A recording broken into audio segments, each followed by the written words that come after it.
Here we go. Good morning. So quick introduction, Paul Louden. I'm the regional manager for Sinch here in the UK and Ireland, looking after a plethora of customers, both enterprise, aggregators, and some strategic channels to market. And Tim? I'm Tim Heyes. I'm RCS manager for Sinch, with the RCS channel, but also look across more broadly OTT channels in the business.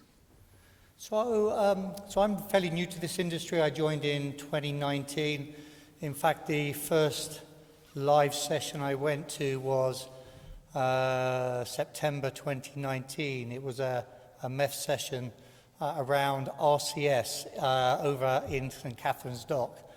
I was probably 1 week into the job, 1 week into the industry, and I came out of that session thinking, wow, great looking product, but there seems to be some apathy around it, some cynicism, some negativity around it. You know, I sort of came out of it thinking, you know, great product, but maybe it's just not ready yet. So I find myself standing here 2 years on, you know, as somebody that is now, you know, prepared to be an evangelist around it. So what's happened over the last couple of years? So if you listen to our friends at Gartner, this is what's happened. Very bold statement, you know, conversational messaging being the biggest paradigm shift between brands and consumers. You know, very bold statement. I love it at Gartner. They're always so optimistic in their outlook.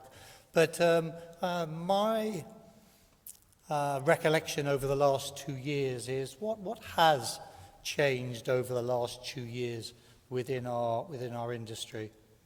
Well, certainly we've seen a lot of the OTT platforms really and dramatically driving the monetization of their platforms. We see that. They are relentless in their pursuit to be the communications platform of choice for, you know, B2B and B2C. We see and have seen community expectations go through the roof. You know, it's not just, you know, what we call millennials or Gen X, but everybody now expects to be able to communicate to brands through their channel of choice. And then probably the biggest single contributor over the last 2 years has been the advent of COVID. You know, if we just reflect on what's happened over the last 2 years, for long periods of time, we've been in lockdown. Brands, and certainly premise-based brands, all of a sudden lost their connection to their customers. And then if you think about their online businesses suddenly had to dramatically upscale. And a lot of them were overwhelmed, you know, both at the front end, the availability to get their goods and services out, but also at the back end. And specifically, if you look at their contact centers, which were stretched to breaking point. And then I always reflect back on the conversations I was having with customers 2 years ago in 2019. So conversational messaging, RCS, OTT. For them it was a lot of nice slideware, you know, great story. But in my world, very few POCs going on, if any. It almost feels like a nice to have. When I was responding to bids and RFPs, conversational messaging was starting to appear, but it wasn't the reason that they chose a vendor. It was almost nice to have, we'll have different criterias. It was predominantly based on SMS, and the decisions were made accordingly. Email was still very much the communication engine of choice. You know, in some cases, you know, coming from an SMS aggregation business, in a lot of cases, SMS was still seen as being very, very niche. Really funny when you've been in this industry for a while that people still think SMS as being relatively niche. And then we were just starting to see the global cloud platforms starting to influence the conversations, the Salesforces of this world, the Adobes, the SAPs, the Oracles. And the people that I was predominantly talking to were technical buyers. They were procurement. They were starting to be maybe head of CRM. So that was 2019. And then I reflect on where we've come in 2021. A lot of the RFPs or bids we've responded to, conversational messaging, RCS, OTT platforms, have been front and center of the bid. And in some cases, they have been a true differentiator for us in those bids. Yes, the bids may include other products or services, but the ability to do conversational message globally has been critical. The cloud-based platforms that I mentioned now are becoming front and center. They're really driving the conversation around conversational messaging. Marketing agencies, global marketing agencies, the likes of WPP, Wunderman Thompson's, Merkle, are starting to become very prevalent. We're starting to see the seeds of the big SI companies, the Accentures and the Deloittes, starting to get interested in our marketplace, not only for the capability to monetize it, but also for the professional services that they can potentially put around it. In fact, we have one of our big multinational companies in the oil and gas sector based here in London, made a decision to go with us for an OTT platform, and in one of their geographies, CIS, they chose to use the Viber as an alternative to SMS. But I always thought that it's great that we've done that, but it was almost an opportunistic sale. In order to get us really front and center of their strategy, I almost have to go to their global marketing agency, Wunderman Thompson, and engage with them and make sure that what we are doing is part of their communication and marketing strategy. And then I'm talking to new people all the time. We've always said we wanted to talk to CMOs. We never really got there. Now we're starting to get there. I'm getting to talk to different people, digital transformation, digital marketing officers. I'm starting to engage with change management consultancies that are based in this business. And what are these businesses really looking for? Well, they're certainly looking for an omnichannel. They're really looking to be able to give their customer a level of choice. They're looking to give them a regional preference. What they use in Europe is different from what they use in Asia, Australasia, North America. And they want to use a channel that their consumers and their customers are familiar with using. They also want to transition to conversations. So conversations to them are two-way. They're intuitive. They're engaging. And what we're seeing is the advent of AI and chatbots coming into these conversational channels to really make those conversations really quite engaging. And then the last thing I would say that they're looking for is personalization. They want the content to be highly relevant to you and you and you. They want it to be compelling. They want it to be interesting to you. And they want to do this in an environment where a lot of it is rich. It's not just pictures, it's video, it's animation, it's, whatever they think really would engage that audience. So maybe when we look back, maybe this is the new paradigm that Gartner has referred to.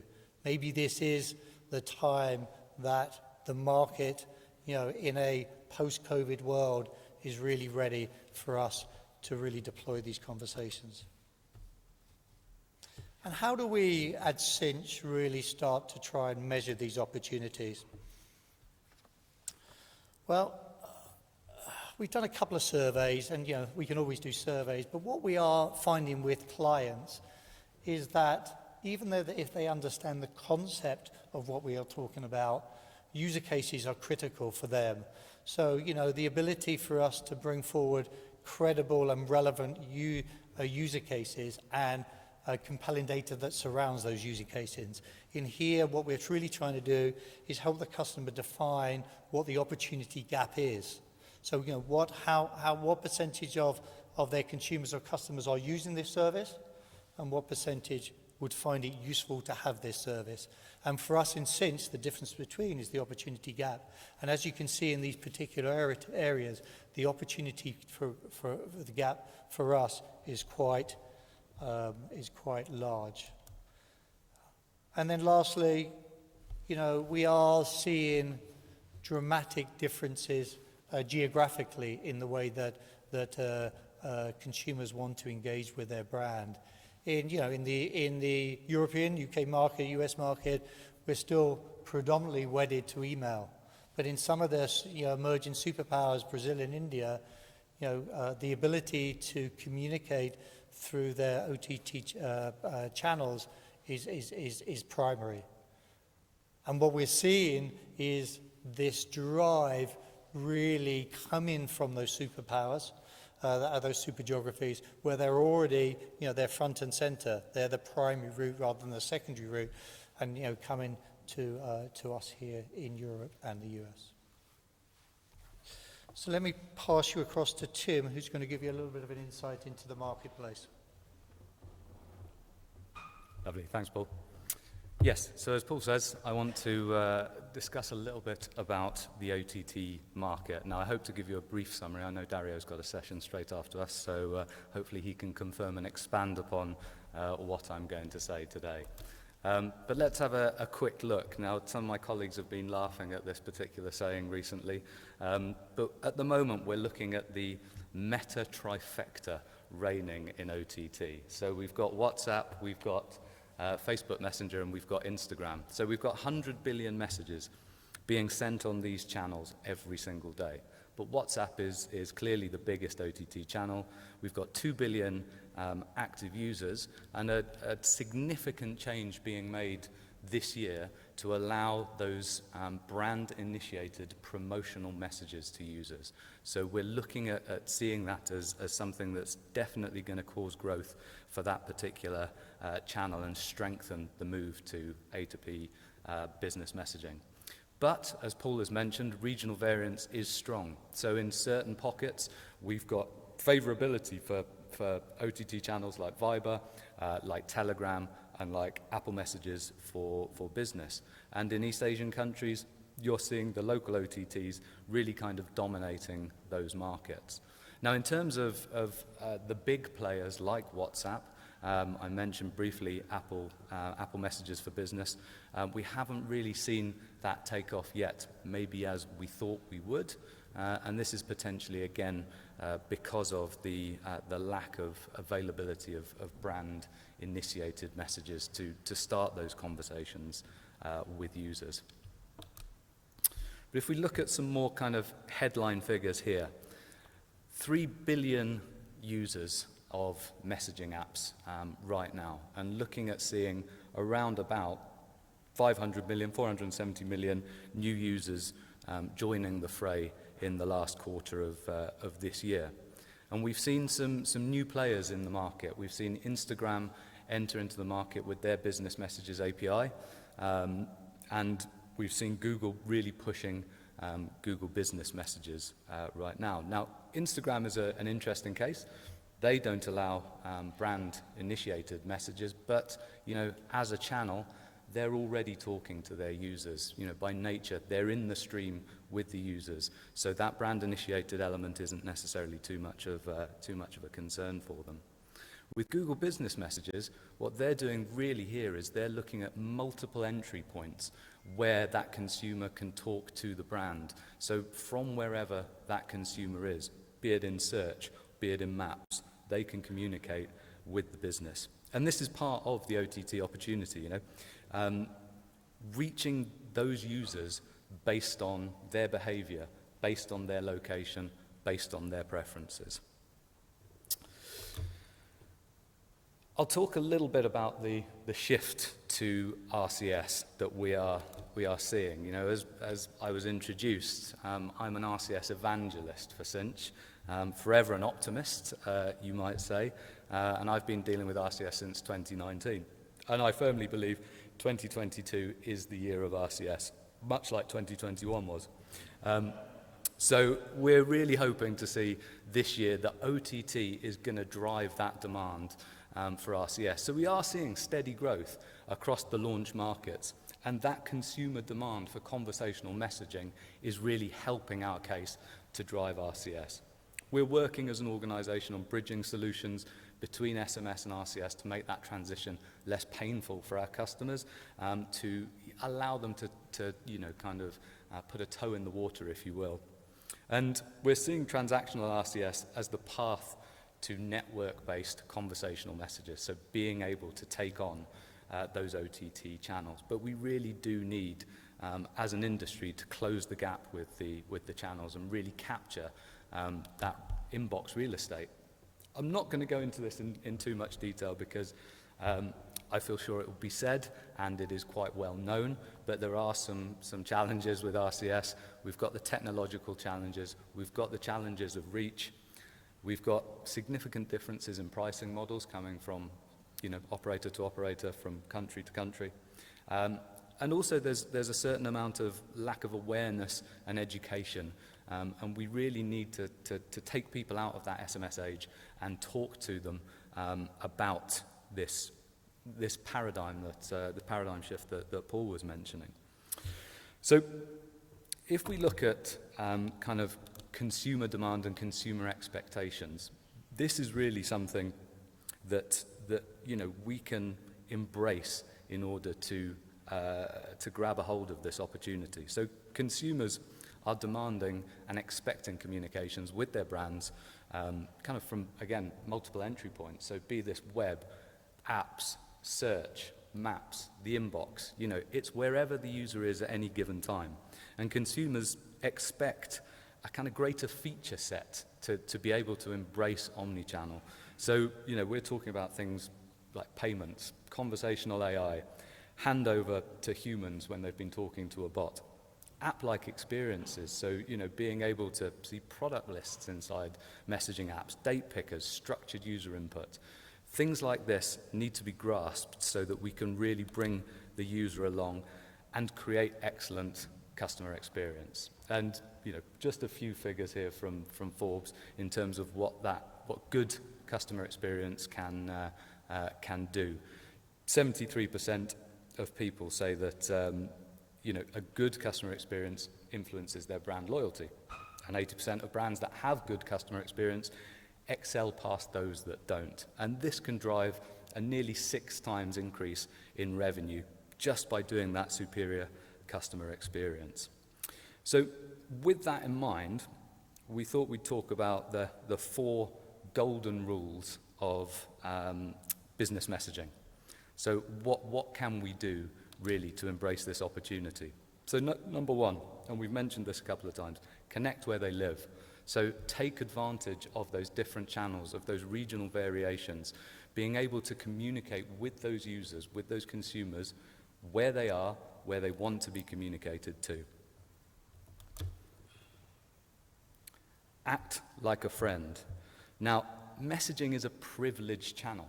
You are bringing brands into your inner circle where you have relationships and communication, conversations with your closest friends and your family. We need to educate those brands around, etiquette, messaging etiquette, if they're going to be putting themselves into these channels.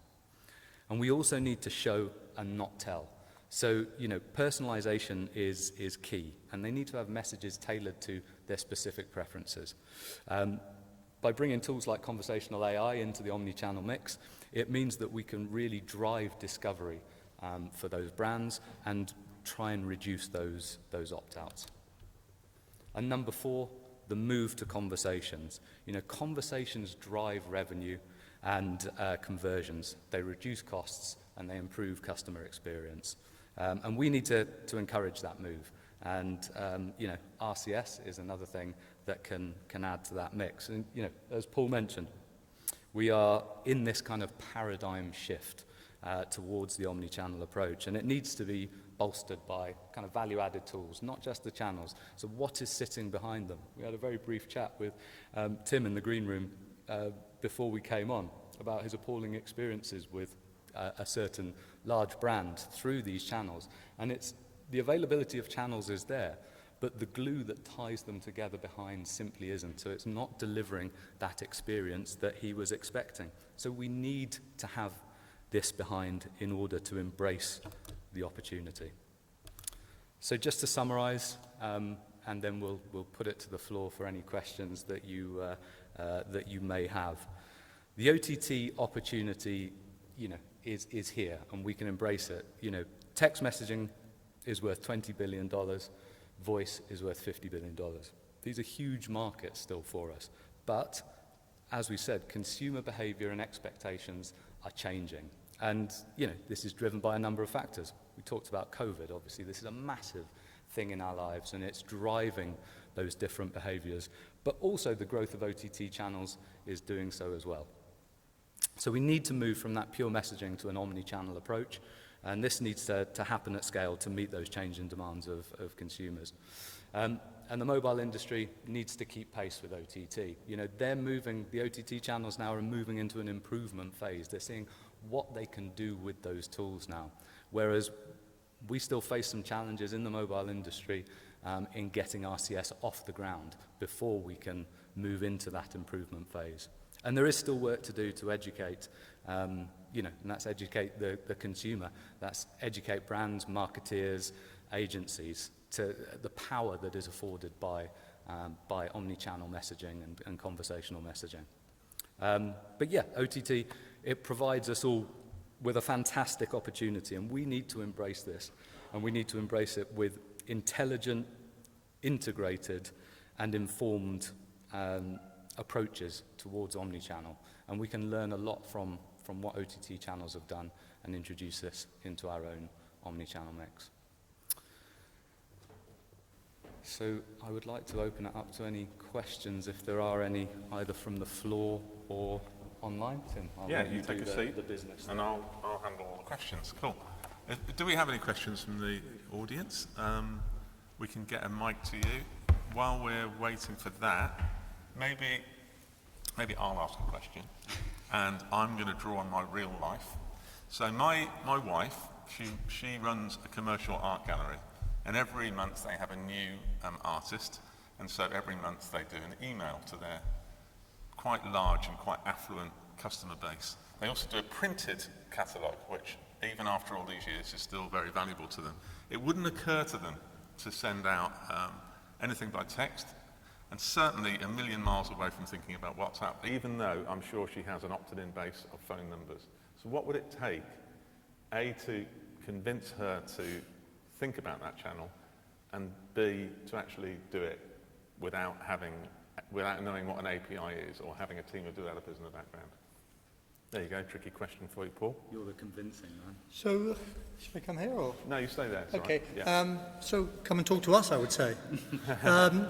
No, I think certainly I would suggest she does need to take a leap of faith. It is a different way of doing stuff. So I think the leap of faith into a new area is sometimes quite difficult.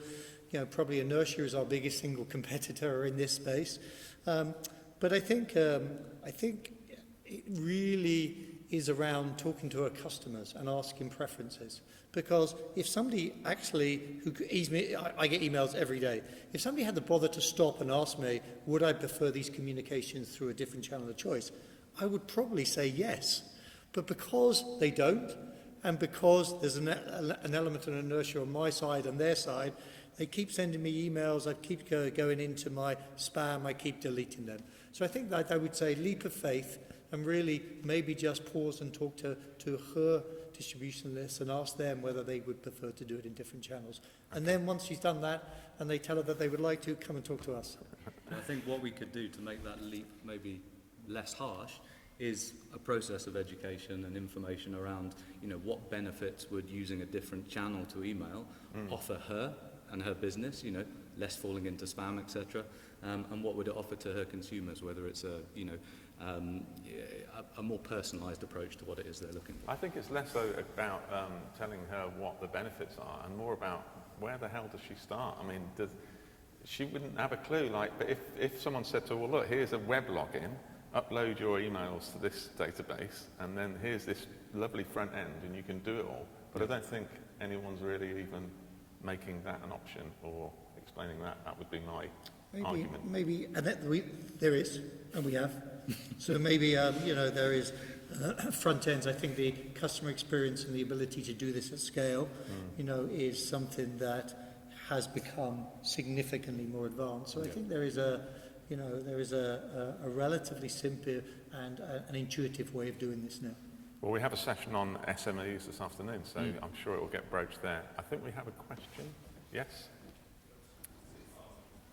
Hi, yeah, it's me, it's Dario. I'll be there next. But as you're there and you've done your presentation, I want to follow up and say, well, we talked about the need for better education from the enterprise, but we also hear about your pain sometimes, which is the onboarding pain. So what happens next? Yeah.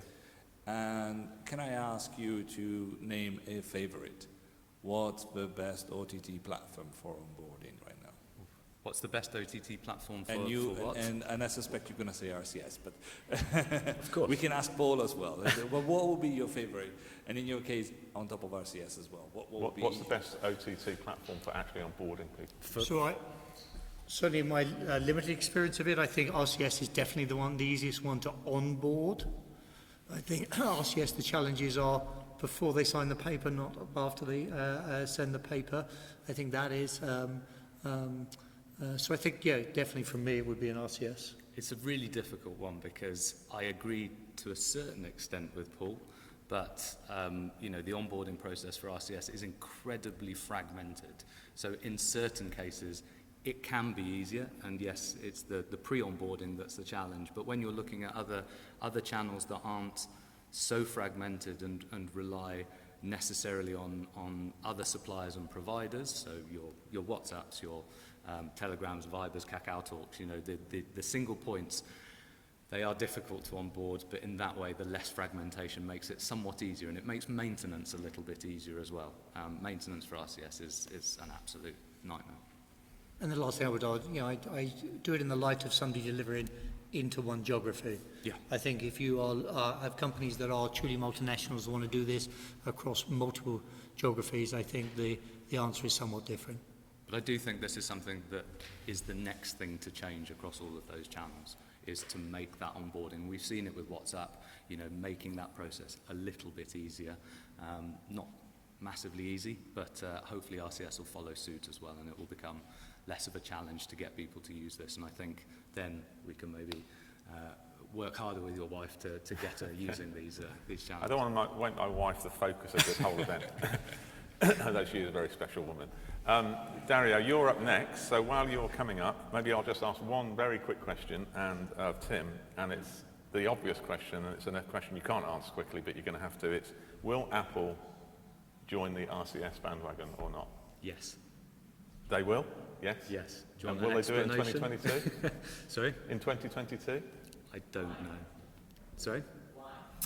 I think we're going to see, as I said, 2022 is the year of RCS. And so, well, not necessarily, but if you have this mass audience, which, we hope to achieve in this year, then there's going to be a certain imperative on Apple as a big provider to embrace the technology. If they can get over the idea that it is a competitor to what they're doing, if you look at what they're doing with messages for business, it is slightly different to what is there with RCS, and it could be that the two live side by side. I don't think there's too much cannibalization of their business through adopting RCS. But as I say, I am a huge optimist, so that's just my view on it.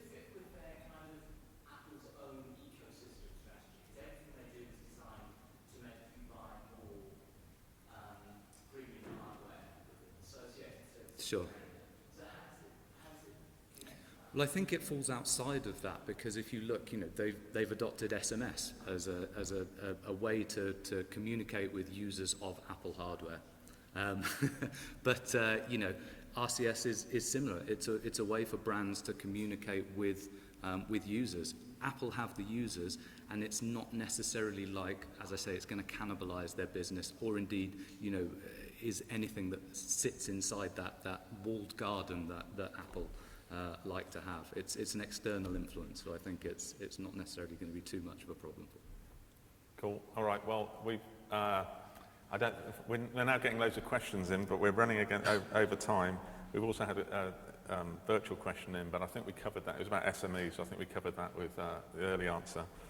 I should just say that we're diving into all these issues around what you can and can't do with the different OTT channels is something that we're going to be talking about many, many times over different sessions today, so we'll have lots of opportunities to address that. So with that, I'm going to thank Tim and Paul. It's a great start to the day. Thank you.